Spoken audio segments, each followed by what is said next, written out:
Ladies and gentlemen, it's time for our heroic super guide for Arch-Thief Rafaam from the League of Explorers.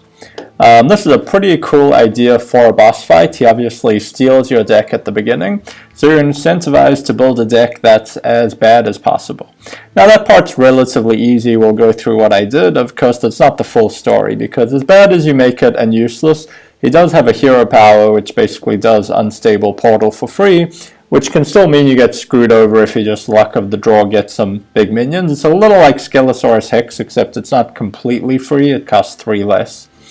But you can still get screwed easily and need to be lucky enough that they're kind of crappy things. You'll also put cards in your deck that, you know, the goal is to not synergize with each other, but sometimes just through luck he gets, you know, some synergy. Like you get something with Death Rattle when you put Feign Death in. Or he gets a minion that gives him a weapon, like Arathi Weaponsmith, and you included weapon buffing tools that shouldn't be able to be used, etc. That said, obviously the common themes, one of the biggest advantages you have is that if you put a lot of rare cards into the deck and draw the rare spear, which grows by 1/1 every time he plays a rare card, you could get a pretty massive weapon that can kill him pretty quickly. The other thing, you know, you're looking for cards that, you know, are silent, like Ancient Watcher. 1 second. Or, you know, weapon buffing cards when there are no weapons. You know, card draw tools, because most of the rest of the deck is like poor cards, so card draw tools just speed up you drawing to nothing essentially, and so on. We'll look at the specific things we put into each class, and then the more challenging thing of common and basic cards only, because then we can't take advantage of the rares besides for him getting them from his hero power. Let's start off with Druid. The goal of the Druid deck is to basically ramp to nothing, so we're giving him a lot of ramp between Innovates, you know, Nourishes, Jade Blossoms without much Jade support, Wild Growths, etc., and card draw like Novice Engineers. Savagery, unless he gets lucky with his hero power, won't be building up armor to take advantage of this. Naturalize is iffy, but you know, if you hopefully use it on something not so good, and you can value the card draw from it. Astral Communion can kill his whole hand if he uses it incorrectly. And Tree of Lives just heal you but don't really change the board state. So we basically give him no way to put out like meaningful minions. Now this can backfire, of course, because if he gets some pretty good late game minions from his hero power and he's ramped up quickly, he can get them out early and just kill you. But you know, you're looking for the games where he doesn't get too lucky with his hero power early on, and he's basically getting no help from his actual deck in terms of putting out meaningful minions. For Hunter, we see a bunch of the themes I usually use in this deck. So one of them is a bunch of sort of cheap, not that good one-cost minions. Just because if he is playing cards, you know, in the long run you win if they're like cheap, useless-ish things rather than like big things that can keep punching you in the face. We're also, you know, preferring cards that are rare so that it does buff the rare spear. So Finley Murgleton's a nice one to put in there because he might overwrite his hero power, which is one of the most dangerous sources. If he chooses a different hero power, you're in a much better place because he's not getting a free or greatly reduced card every turn that could screw you over, but just a regular hero power. He can track to more of his useless cards. Ancient Watcher is, you know, counterattack. Captain's Parrot, a 2-mana 1/1, not too good for him. Feign Death without any Death Rattle minions. Flare is not going to really hurt you that much. Some of the common legendaries I put in are Lorewalker Cho, because the AI tends to be bad about knowing how to play around this, so he'll often give you spells, and hopefully if you have some board you can kill Lorewalker Cho before giving him anything valuable. Millhouse Manastorm to let you play a bunch of spells for free, which could let you get a good advantage. Nat Pagal, because you know, we're not scared of him drawing cards. It just helps sort of fatigue him, and it's a 2-mana 0 attack thing that unless he buffs is not going to do too much. Coliseum Manager's a common one I put in there because every time the hero power is used and his hero power is automatically used at the start of turn, the minion returns to hand. So he essentially just keeps wasting 3 mana every time he plays this because it won't get to do anything the following turn. So it's a nice sort of trap card for the opponent. Sideshow Spell Eater, I forget, I have to be honest, if it actually works in adventures. I know that if you play it, it does not work. You do not get the boss's hero power. But if the reverse is true, it's kind of like Sir Friendly Murgles, and your hope is to overwrite his unstable portal hero power to give you, to make you not have to worry about the random cards he can get that could screw you over. The Mage deck I used packs in a lot of rare cards so that your rare Spear can get nice and buffed, so we see a lot of those almost exclusively. Nat the Darkfisher, another legendary I like to put in because it helps you draw cards, which is quite valuable the longer it lives out. Rubian Egg has 0 attack. Shatter's useless unless he can miraculously freeze something.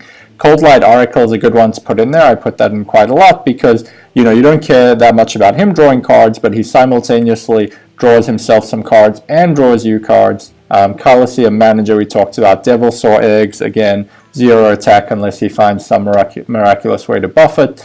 Humongous Razorleaf, like Ancient Watcher, can't attack. Same with Silithid Swarmer unless he somehow gets a way to attack as a hero.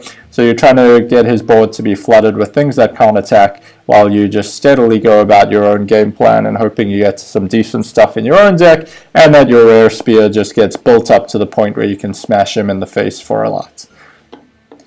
Paladin follows the same formula. Forbidden Healing can be a pain in terms of if you're close to killing him, he can heal up for a lot, but it doesn't affect the board state, and that's what you're looking for.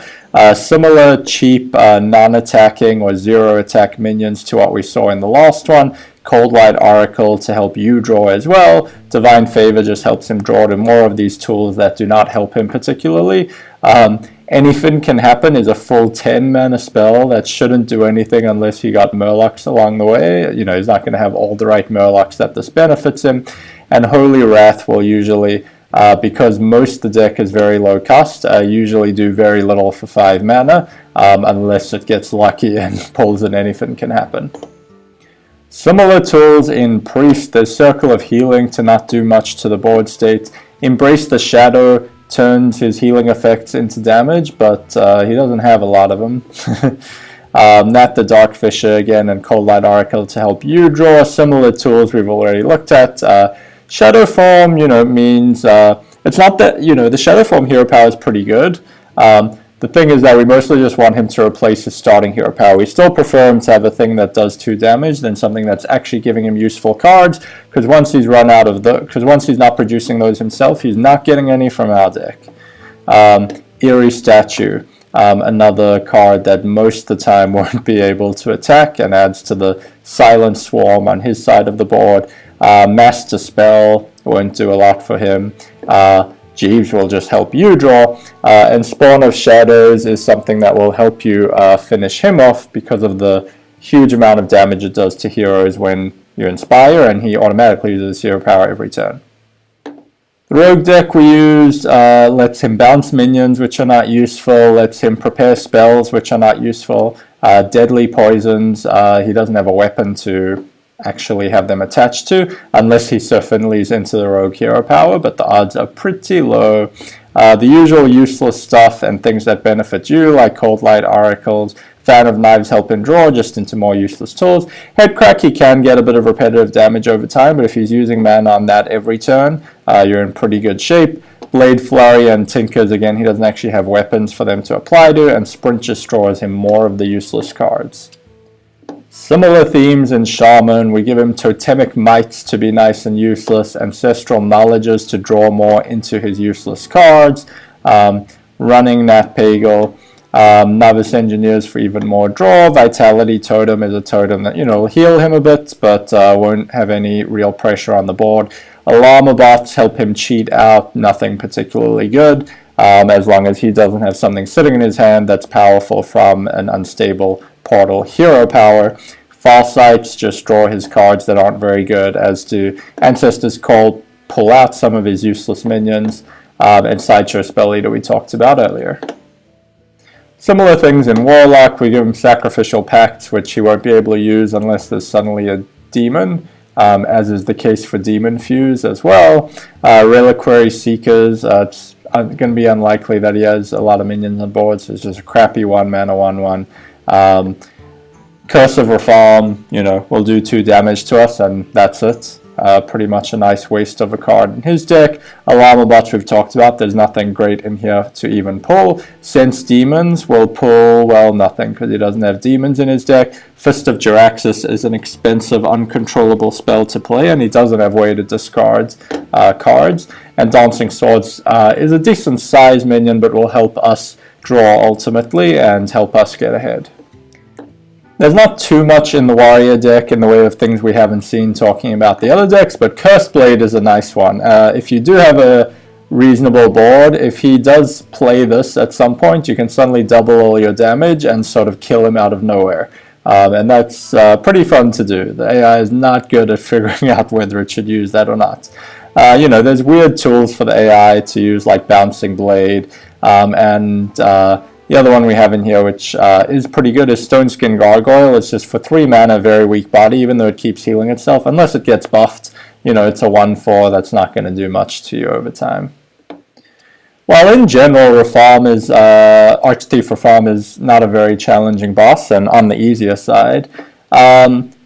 The challenge to beat him with basic and common cards only is sort of uniquely challenging in that one of your main tools you get given in the deck is the rare Spear, which buffs itself when he plays rare cards. Now, if you have to give him a basic and common card only deck, you're not going to get any of those. Your weapon will still get buffed a bit because he will get rare minions from his hero power. The Unstable Portal, but you need to rely less on your weapons and more on the tools you actually have at hand in the deck you get given. So we give him a lot of little 1/1s that, unless he gets a whole bunch out early on, are going to be very weak plays later on. He can conceal them, so what? We give him a bunch of weapon buffing stuff like Deadly Poison and Tinker's Sharp Sword Oil when he won't have weapons to apply them to. Lots of 1/1 0 attack things like Runic Egg is common. Tentacle of N'Zoth, because look at a lot of his minions will be at 1 health, so it can help just clear out his own board if he plays this, which is what Explosive Sheep does as well. Leeching Poison will not buff his weapon. But one of the nice things about these weapon buffing things is that if you Mind Vision, and there are Mind Visions in your own deck that you get given, you will be able to apply it to your own weapon from your hero power. Vanish is something that AI typically is not very good at using, and if you're ahead on board, you can play things out. Again, it's just a stalling tactic. It's not part of a well thought out like Milrogue strategy, and Sprint just helps him draw to more of these pretty weak tools.